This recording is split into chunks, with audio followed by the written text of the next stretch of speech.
Welcome to the WarriorHER Podcast, a show dedicated to those looking to excel in business, life, and family. I'm Courtney. And I'm Nikki, and we're sharing the stories of remarkable women making their mark on the world, sharing the valuable lessons they've learned and the wisdom they've gained along the way. 'Cause even when I lose, I'm winning. 'Cause even when I lose, I'm winning.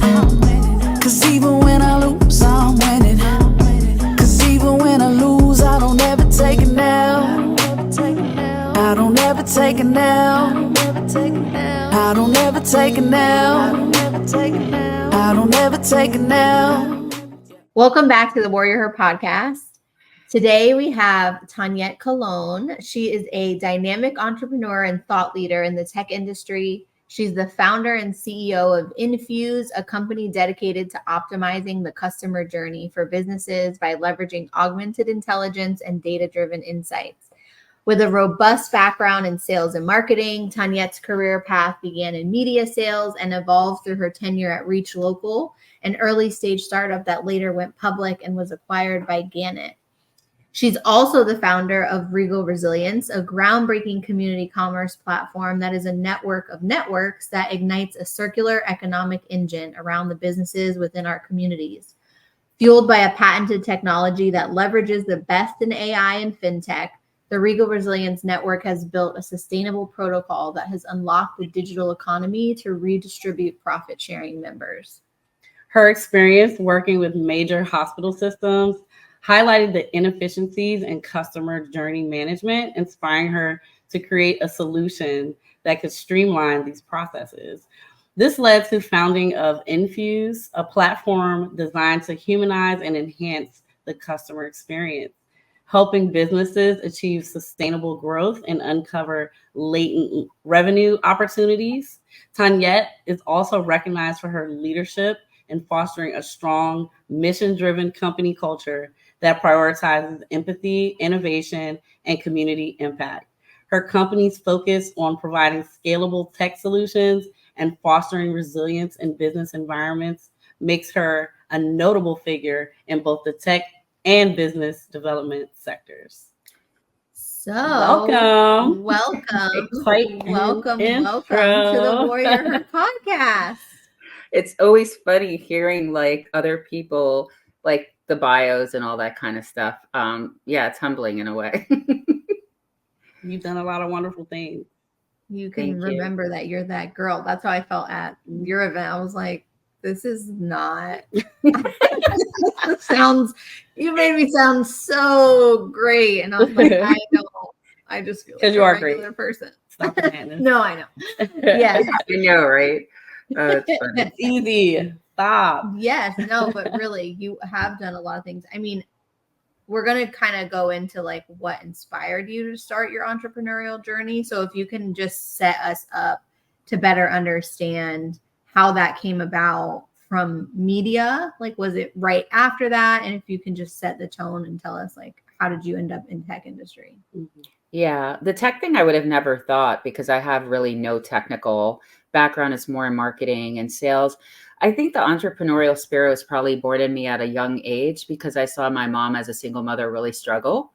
So I had to, like, back then they didn't have the digital sort of systems they had today. I had to lie about my age in order to work 2 and 3 jobs through, like, I started actually at 13. I always looked older when I was younger, so I could get away with it. And since they didn't have the electronic systems, they couldn't really like prove it right away. They couldn't prove it, right? So I tested that theory out. And I think after a while, they suspected it because I did retail cashier. And the woman at the front was like, are you sure you're like 16? I'm like, yeah, but they knew at that point, and they never asked for the rest of the paperwork. But that sort of like, I think started that hustle, you know, that survival hustle that then you have to unlearn as you like get more mature in your business leadership journey kind of thing. But it gets you to that certain space, right? Mm-hmm. And then I love The Great Gatsby because of that.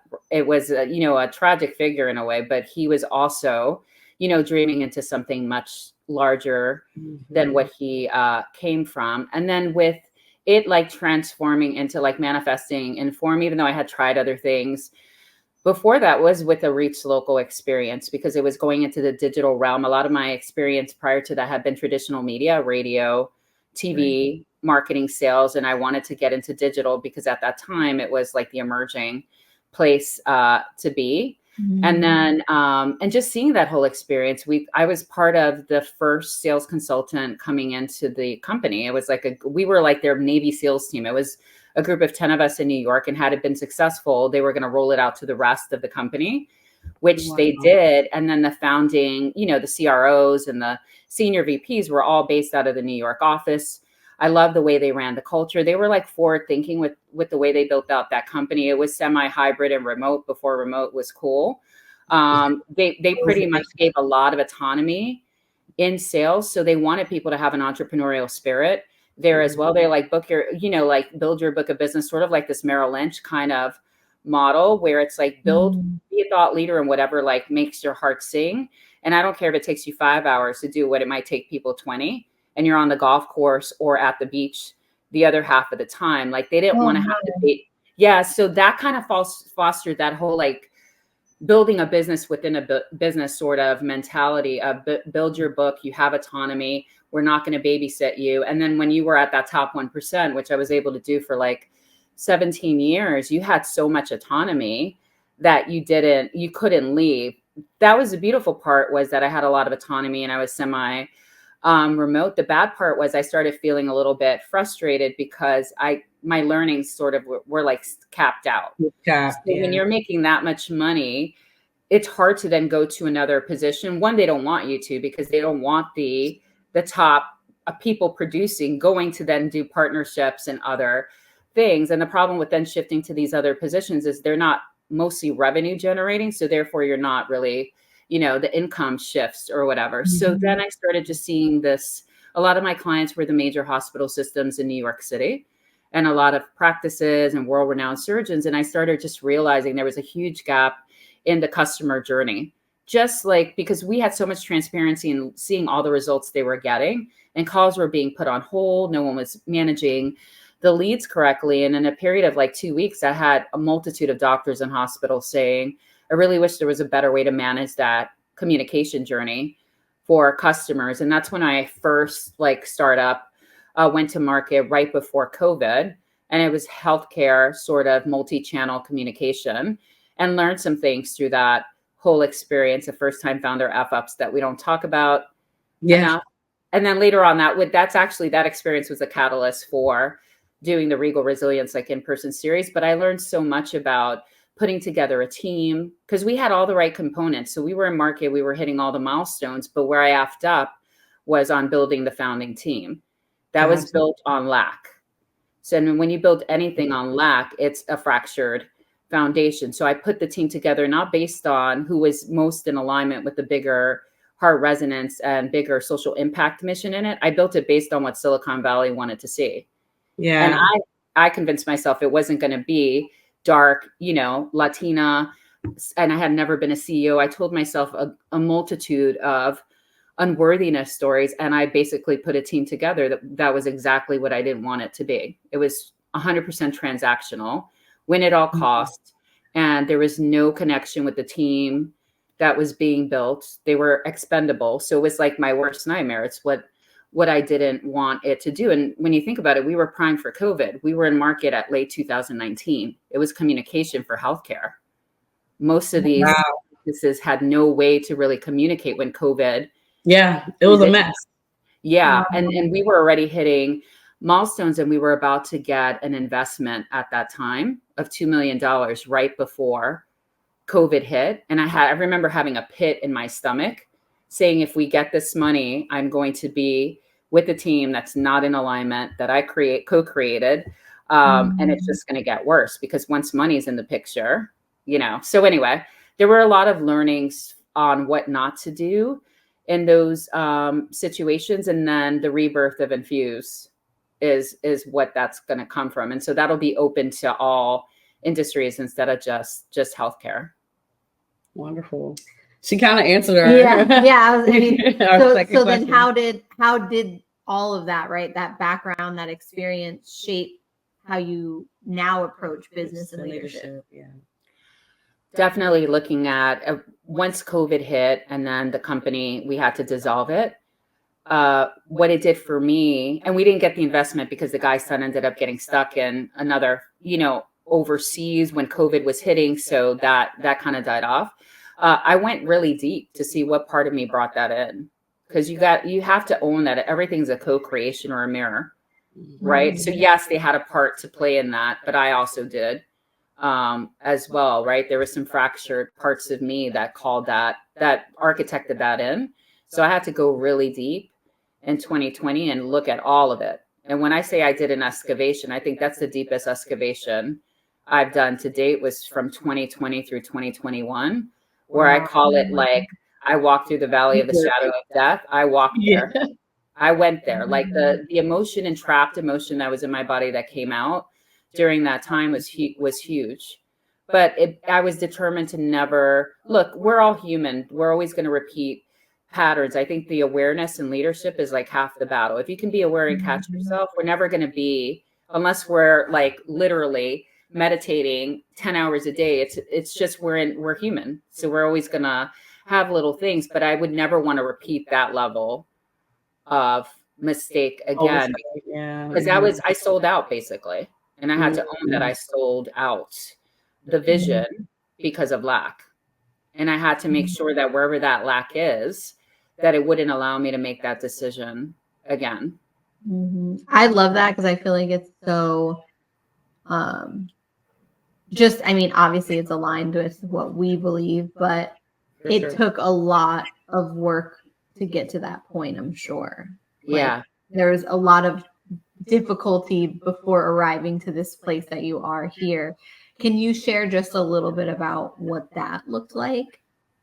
As far as like the journey to get to this point? Yeah, like the difficulty in realizing that part of you, like you felt like you sold out. So what was that actually like when you realized that? Like, how did it make you feel? It was painful, because I've always been from heart first, very impact driven first. So it always feels misaligned when you're in a world of business, right? How it's been, especially at that time, because I feel like people are becoming more aware that the two can coexist in a beautiful, harmonious way, and you can still be productive and financially. That's new. That's a new thing. Back then it wasn't. It was like as transactional as it can get. And I found myself like just even coming in and out of like this, showing up as a woman, but in that very masculine, like driving kind of energy, and nothing works. Like if I was in my feminine, it didn't work. If I went too masculine, and by that I mean just energy, like the driving energy versus the sitting in the pocket a little bit more and receiving before reacting, none of it worked. But I had to own it, and it was hard to look at it, but I had to own it if I didn't want to repeat it again. That's so true. That's so true. And I agree with that. Yeah. It's authentic, to who you are, and really saying like, who do I want to be at my core? What's my core values, and really sticking to it. It was a book that we were reading. What was it called? There's a lot of them. Do the Damn Thing, I think. And it was about like female entrepreneurship. And she was talking about how it's so important to stick with your core values of your company that you're building, and make sure that everything you do aligns with those set core values that you set at the foundation of it. So I think that's such an important lesson to that point. I think we all were kind of going through those highs and lows during that time, to be honest, because you had time to really sit with yourself, which a lot of people don't. You stay busy and don't really take that time to self-actualize. So I think that's important. But that kind of leads us into my next question for you. So what was the vision behind Regal Resilience, and how has it evolved since its inception? The vision was because of this F up. And this is why I think like life is so, when you can sit back and look at it all, like in retrospect, how magical it actually is, because everything we do here, whether we realize it or not, and things we speak to, even 2019, 2021, it's all sort of like an expansion of where you go kind of next. So I've been wanting to do this series because this was so painful to go through, right? The going back and forth with these co-founders, and the having to face that I created it. And then I was like, it would be so cool, because I felt so siloed out. There was shame with it as well, right? When you talk about shame came up, like, how dare I go against what I kind of believe in, kind of going back to the whole selling out thing. And I was like, it's common though, this, like, picking the wrong co-founders, even in the best of circumstances, it's like a marriage. You just never know if it's going to fully work or not. And I was like, how great would it be to just have, like, and it was born from, they do these F up nights in Europe, by the way, and they're starting to do them. What? They call them F up nights. I love that. Where you literally, and they sell out. You literally go on stage and you talk about your F up stories. I love it. And then so you can get much. help, and like share. Well, how because it also would, like, yeah. creating real Safe space. transparency. Because Mhm. it's great to, like, glorify Exactly. entrepreneurship and be like, it's great and it was wonderful and all these. It's But hard. there's so many other elements that are shitty, like when you have a shitty contractor or when you are not being the best leader that you need to be, and other people are like, well, and like, owning all that, like, we don't talk about it enough. Yeah. No, we don't. And I mean, you guys have a beautiful, like, co-founder, like, relationship, but a lot of the times that's not, it's hard to find it's hard to find that, like, beautiful where you both are bringing the other half of what you need in, and having that safe container, right? To look at, to bounce off, hey, where am I right now? Kind of thing, in that safer space. So it was a combination of both of those. It was my own experience that I have to be grateful for, because it was the catalyst for me to arrive to a different space now. And then it was inspired by the F up nights. So it was like a combination of both of those. They sell out all over Europe, and they're starting to come to the US. So for Regal Resilience, then it needs to happen. Yeah. And so I thought, how cool would it be to do, like, merge both, and then also, like, merge in, how do we, like, collectively do more intentional networking, and also, like, just champion other women, like, truly champion, but then bring in that vulnerability to speak to it. Because it's harder for women, because sometimes they're afraid they may not get the funding if they look too weak, or what if I say this? We're too anything. If our hair's too curly, if we wear too tight of a dress, if we fuck sometimes, if we don't say it, if we believe in faith, if we don't, like, anything, and we can be judged upon anything. It's so funny that you're talking about that, because we literally were talking to Savannah about that very thing. And so we didn't have, like, a name for it, but it was more so like creating a safe space for women in entrepreneurship. And even if there had to be, like, an NDA, so we could just be free, what I'm saying, to, like, just talk about to be. The things that we have a hard time with, but it's a safe space. And so it would be cool to call it that a little bit and have it here, because, like, you're not alone. Like, there's so many people that feel that way. It's just bringing all those people together. And so I don't know when the last time you spoke with her, but that's something that, like, I think is already started, and they already had one. I couldn't make that one because of the time. So it starts small, but it could become a whole event. You never know. Or you could just add it onto Regal Resilience. It could be like a little piece at a segment. That we have. Look, ideas coming right here on the podcast. You hear it here, folks. WarriorHER Podcast. This how it happens when you get entrepreneurs together, Yeah, like, I know. Incubator for brainstorming ideas. But also, I would like to say that it's important, because I feel like I randomly found, I mean, nothing is random, but I found Tanyette on Instagram during her time in Mexico. Yeah. But I think what I really love about her is that she's so, like, authentically herself. And it's like very refreshing and very nice to have someone who's just like, this is me, genuine, this is me. There's no, like, facade. This is just who I am. And I think that allows other people around you to then do the same those walls thing. Come down, and then you get to create, because now it's like, it's authentic. So we can talk about ideas and not scarcity, right? And, like, it's not like you can take anything from me or I can take anything from you. It's like, it's enough to eat type of mentality. Like, so, but that is a mindset shift in itself. But that's the biggest mindset shift that we're trying to foster with Regal Resilience, outside of just, having the women coming together in these public settings to tell their stories and have it be cross-generational. and cross-cultural, but it's also let's remove this illusion of separation mindset that has been put there for centuries. We know why, because that's why we have the state of affairs we have today, to start like coming together, because there is money circulating in the world. It's just circulating in the same hands. How do we like start circulating it into the hands of people who actually want to make some change in the world? And we can only do that coming together in a reunion kind of setting. So if what we're doing inspires 20 other people to do some version or do something else, then that's part of it. And I think the vulnerability part has come through the experience of excavation the last couple years, where you just get to a point where you're done with it all. Like, this is me. And if I can't be honest about it, then how am I going to help other people if I'm just showing up to the grand stage and nobody knows how I arrived there?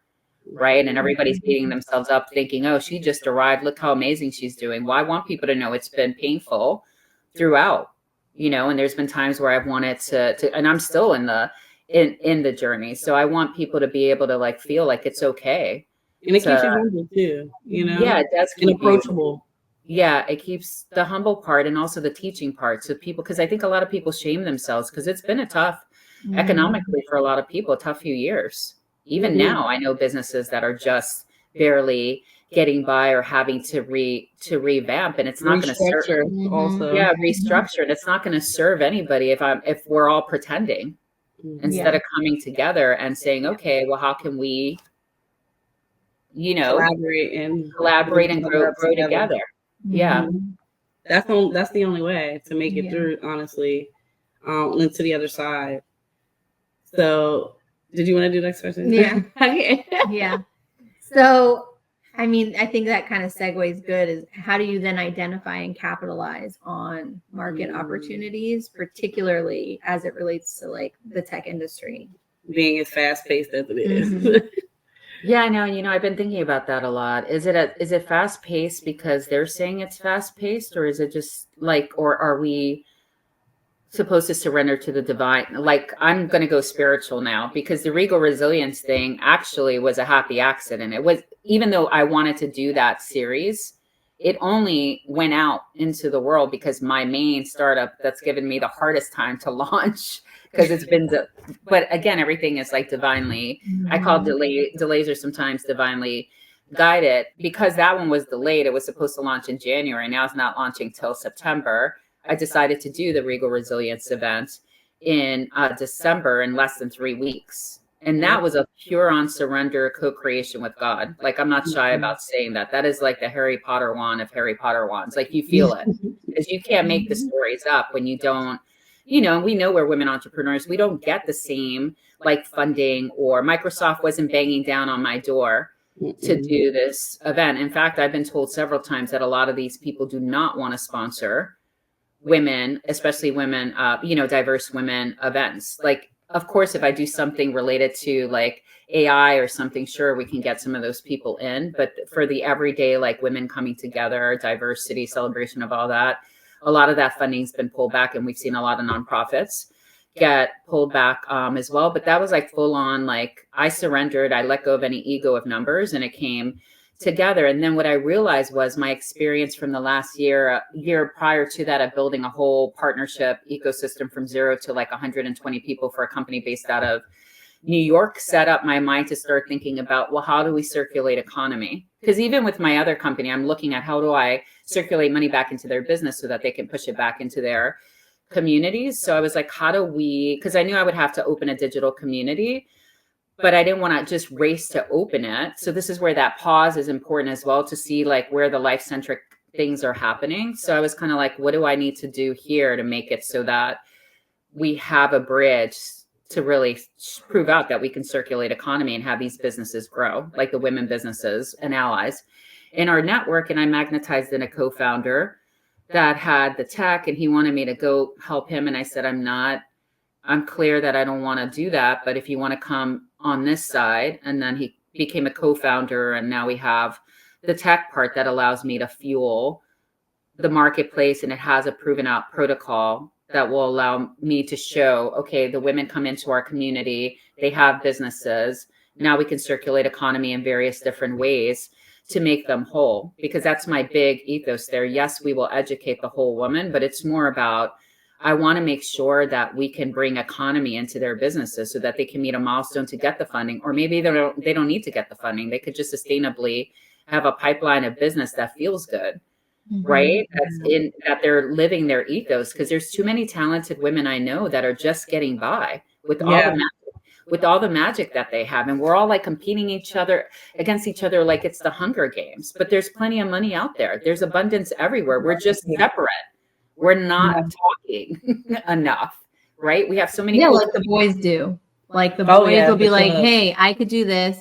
You could do that. Let's do it together and like double it, triple it, whatever, and make some deals, and that's it." Yeah, so true. Stanford had a study on that, actually, where they had I think they took the graduating group. I want to say the guys from Airbnb were in that group, and they had some women as well that were badasses. And guess who won that when they did the research? It was the men, because the men pretty much said, "Hey, you could be my advisor on here. You can be on my board of directors here. Hey, I just got this multi-million-dollar deal, having fun here. I'll fund your company going in next." And the women that was in a separate group fell behind because there was none of that cohesiveness as part of that study. And I see it even in communities. Like there's not enough. And that's part of what we want to do. When I say network of networks, what we're doing is we want to unsilo communication amongst communities. So it's not supposed to just stay in my network. I'm just blueprinting the network so I can say, here are best practices. You go self-organize. But now there's an opportunity for people to be a founding partner and invest in another network, or put their product there, or cross-pollinate communication. And now instead, it's sort of like you could do a network buy. You could say, I want to be part of these communities and help them build and grow. And that's when you start pulling revenue and shifting and rewriting how you can fund companies and do merger and acquisitions. That's a bigger vision moving forward. But in short, money is circulating. How do we circulate it amongst ourselves better? Yes. Let's just start there before we go on. Foundationally, let's start there. And that's like one of the questions, like you're kind of like answering our questions right there. I love that natural. That's because we also know each other in real life. Yeah. This is how we actually talk all the time. Yeah. We just have questions really to make sure we cover the bases, but this is our actual typically. Because that's what I was going to ask next, since you brought it up. Our question was, what are some of those innovative practices and technologies that you're most excited about in the coming years, even with Regal Resilience and INFUUSE moving forward? I think it's AI, it's fintech, it's Web3, but I think a lot of when I get onto these conversations sometimes, and like I was invited into a Twitter space to speak to Web3, and I'm no Web3, like I get it, but and Regal Resilience Network is more like Web 0. It's Web 2.5. We're still in fiat. We're still in money. They call it fiat. We're not using tokenomics, or even though the fintech platform has a ledger, so there's a wallet that makes it seamless for payments to go out. But we're Web 0 because we reopen the web, because too much of the digital economy is locked into like Facebook and LinkedIn or whatever. But I think it's AI. It's anything in finance, it's anything in Web3. But what I tell people in Web3, because they get too caught up in acronyms and the tech itself, and it's hard because we're tech founders. So we want to, whether you're naturally technical or not, over time you become almost like a hybrid where you're lethal enough to understand the technical side if you're not from that background. And then you're on the business side. But I know enough to be dangerous. I like it. Exactly. But then what happens, and we're hybrids, that's not common. You're either or. I would say us three, we're probably like the hybrids. We know both, right? Even though we didn't come from that background, but we understand it and we can vision into it. But that's like an anomaly. That's actually, you're usually either more business or just all technical. But I try to remind, especially the younger generation that's utilizing this Web3, that does have a lot of potentials, not to get too caught up in the tech, because the tech is just the bridge. And I've had to remind myself of that over and over again as well. Nobody cares about everyday humans don't care about the technology. The technology is just behind the scenes. They care about what's in it for them through the customer journey. How can it make their business? You gotta sell it, baby. You have to buy it. You have to sell it. And now it's not even about customer centric. It's about life centricity. The world right now is like, we're in an election year. People are like struggling to pay their bills, working 4 or 5 jobs in the US, hustling. What is it solving? What issue, what problem? Yeah, what is it solving, and how are we meeting the pain point of the customer and understanding that they can change that mind tomorrow like this because they have to make a choice because inflation or whatever else. So I feel like for them, I'm like, you can innovate more with humanizing, like humanization is actually where you're going to innovate. And that's always going to be your competitive moat. And the tech is always just going to be the bridge. So we can geek out on how do we create a path with the tech, but we have to remember we're still wired to be human. So I think with them, I'm always educating to say less about how cool the tech is. And it's the greatest thing since sliced bread, because everyday humans don't get the acronyms they just need to know, how is this going to help me with X? And then later on, they'll learn about it a little bit more. But if you're just basing it on how amazing the tech is, even with Regal Resilience, I don't like talking about the tech that much because it doesn't matter. All we have to show people and give them a taste of is that money can circulate. Yeah. That's it. And to be able to have an authentic, safe space to talk about, where they need help circulating that and getting that going for themselves. But to your point, that has nothing to do with the tech. Right. The tech is just like the byproduct, like you said, like, okay, well, that's great, like an extra thing. Once it comes, it'll be like a no-brainer to use it because and the tech just allows me to bridge it internationally, like long term, like to take something that would happen at an event and be able to multiply that at scale over time. That's all that is, because people meet each other all the time and there's business being exchanged. If I can have the tech create a mechanism that makes that easier and allows even more people on the free layer that aren't even part of the monthly subscription to come in and still support, that gives me a bigger way to like really take the model and go bigger. But at the end of the day, and this is where I will tell people, yes, we're in tech. Yes, I'm going to use air quotes, a rate of speed that we should be meeting. I think God has the speed. It's just a question of, are we answering the call and listening to the call? But in the case of Regal Resilience, I've actually pulled back from any attachment to any numbers, because the reality is it has to be harmonized by a nucleus of people that really see there's too much at stake, the bigger vision of where this can go. And the people will come. I'm not worried about, I need 100 people by X, because if I go on this one that way, it's not what it's designed for. It's really, I really feel this one was divinely sent in, and it has to be honored, for what it is. So people have to understand that, yes, we have to move. There is some speed, but I also don't buy into that too much either. I think it's a balance game, because too much speed can make you like go into this transactional mindset of just numbers. There's got to be a delicate balance there. Otherwise you lose your way. And that's what she's saying is important, is that when your cores are straight, like you know them really well, you always go back to that when in question. It's your baseline. That's your baseline. When in doubt, you go there. And if it's not an alignment, it's a resounding no. It's not a maybe. There's no gray area. It's as clear as day. And you put those up somewhere to remind you, or you have someone, your team members, hold you accountable when you're falling and losing your way, which we all may, right? No matter how many learnings, we're still beautiful, like humans. We're going to get tempted.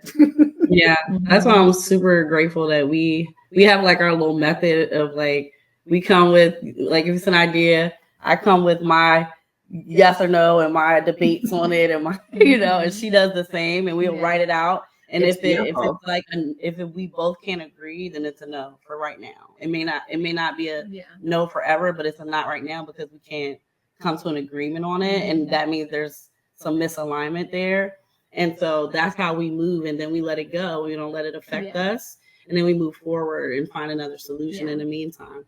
And I think that those checks and balances are important for sure. Which is how teams. I can't believe the time is like flew by already. We're here.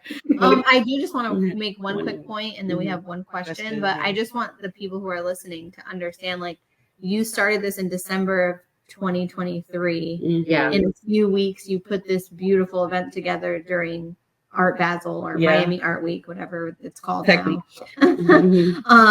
And it's now June of 2024, and you have had an event in New York, and you're planning to have an event in the UK, London, right? So you're going to be in London, and then you're also planning Oslo. And this beautiful support group of people who have like shown up and risen to the occasion. I just want to make sure I also just give people an understanding when you're saying it was like divine and how timely that was, but also give you some more flowers on like that part. the group of people you've created, because I really feel like it's really beautiful to Something see. special for sure. Yeah, it's really beautiful. Like you can tell every single woman in there was like thoughtfully chosen and has been into it. And I just want to make sure that you know that that's something that I really appreciate, and it's something that you should be honored for too. For sure. Because we are impacted. Yeah. I think like me and Savannah connected and we was like this, like ever since like she's like our entrepreneur spiritual mom now. She is though, but she brings so much. Like I'm bringing her. I want her to be like an advisor for Regal Resilience, because she's going to be one of those that can, you know, at any point say, life, hey, she has lived this 30 years in the game, in the biggest game, right? The fintech, the belly of the beast. She's been through it all. And I love someone like that, because they're going to keep you to make sure that it honors that, because, you know, as it grows over time, you still have to be able to keep that heart, that base the same, no matter what those numbers are. But that goes back to my whole, we have to remove sometimes this idea of numbers with something like this, because something like this is based on chemistry and making sure that the people coming in understand this is a bigger thing that can impact hundreds of lives moving forward, right? That can be the difference of a business fledging to now like being right. And then what beautiful way to like grow a business when you're like loving what you're doing and you have like this legion of networks that have your back. Yeah. I love that. And then there's a ripple effect beyond that, you know? Yeah. So and I think we're starting to see that too. Now we're at the place where like we're bringing on different people and we're seeing when it's aligned how much smoother it is, because there's no ego and there's no like it's not my job, or it's, you know, it's like very fluid. But what advice would you give to aspiring entrepreneurs who are just starting out and maybe they are interested in a similar path to yours? Just really to some of what we've been talking about, like dreamscape, like write it out, get clear, you know, the who you're serving, understand that deeply and intimately, make sure you're doing it for all the right reasons. Because I think we tend to glorify a lot on social media on what it's like to be a founder or to be an entrepreneur. But a lot of the times it's not for the weary. That's for sure. So really get clear on why you're doing it. That was part of the excavation process. When I had a mentor look at me flat out and say, okay, why did you do, it wasn't INFUUSE, it was called something else at that time. And I went all in here, I was all analytical. Oh, it's a B2B problem. And she said, I'm going to ask you 5 more times till you get to your heart. Why did you decide to do this company? And it had nothing to do with the B2B problem and everything to do with something related to an experience I had with my mom when she was younger and she was treated poorly because she was on the poverty line. And it was an experience at a doctor's office because she was in the poverty line. The woman looked at her like with such disgust when she went to check in. And I never forgot that because I saw her body language like slouch over. And so that's why communication is such a big thing for me. And that was the catalyst for that humanizing communication. Had nothing to, yes, it was a B2B problem, but it was something deeper than that. And I would say you have huge. Yeah. And I never got that connection before she had me dig and excavate that deep. I was still up here, not here. And everything I've done has been based on voice and communication throughout. Like I just never realized, where did that fuel come from? And it came from that experience. So once you know that, that's like a superpower that you can inject into the business, but always go to who you're serving first. It's not about your cool tech. It's about you. It's about the customer that you're going to be serving, and understand that customer deeply, like get into the trenches with them to build for them, not what you think you should be building for them. Right. And so where can people find you if they want to connect with you? They can find me on LinkedIn at Tanyette Colon is probably going to be the best place. I'm on Instagram a little bit, although I've been taking a small hiatus from there. I feel like I'm happier when I'm not on there that much. And even with LinkedIn, it's, I go through my seasons of creation and just pulling back a little bit, but it would be on LinkedIn is the best way to find me and DM me. Wonderful. The other, you had talked about excavation. You mentioned that a couple times. There is a great book that I would like to recommend before we wrap. It's called Something More by Sarah Van Brethnock. I might be saying her name wrong. I know she's Sarah Van, whatever. But it's called Something More, and it's like the excavation of the authentic self. Ooh. And it is incredibly insightful. I read it a few years ago. It's, one part like you're reading, but then she actually makes you like go and excavate your past. So like you have to go and like get pictures of you when you were a kid and like reconnect to certain parts of yourself. And it's very, very good. And I think that might be something for somebody who's listening. I'm sure it's going to resonate or be, life-changing for them. Yeah. Mm-hmm. Yeah. And I think from the entrepreneurial side, a book that I've recommended for, people that are developing into Web3 and all this stuff now is Sacred Economics. I can't bring up this book enough because it's by Charles Eisenstein. It allows people to see how we arrive to this space and why we're at why we're at the age of reunion right now, which is why you're hearing people talk about ecosystems and all of that. But that will help to prepare people to understand how did we arrive if you're looking to shift things, especially. Love that. Well, thank you so much, Tanyette. We appreciate your time. We could definitely talk to you for hours. Yeah. Hours and hours. We usually don't talk for less than like an hour and a half. Like, I know. It's always long. And finally, this is like 3 years later. Full circle. We're now finally on. That was the original reason that I had reached out to you in the beginning anyway. And what's even cooler about that is actually Leah has been with me. You were talking about like alignment, right? She's been through all the ups and downs of everything that I've over the last 4 years. So she's gotten to see all the people and all the women like you and people who, she couldn't even imagine. So definitely alignment is important. But thank you so much, Tanyette. Thank you guys.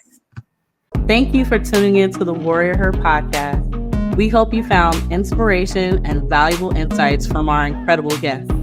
If you enjoyed today's episode, please subscribe, rate, and leave a review. Follow us on all social media platforms to stay up to date. And remember, girls really do run the world. Cause even when I lose, I'm winning. Cause even when I lose, I'm winning. Cause even when I lose, I'm winning. Cause even when I lose, I don't ever take it now. I don't ever take it now. I don't ever take it now. I don't ever take it now.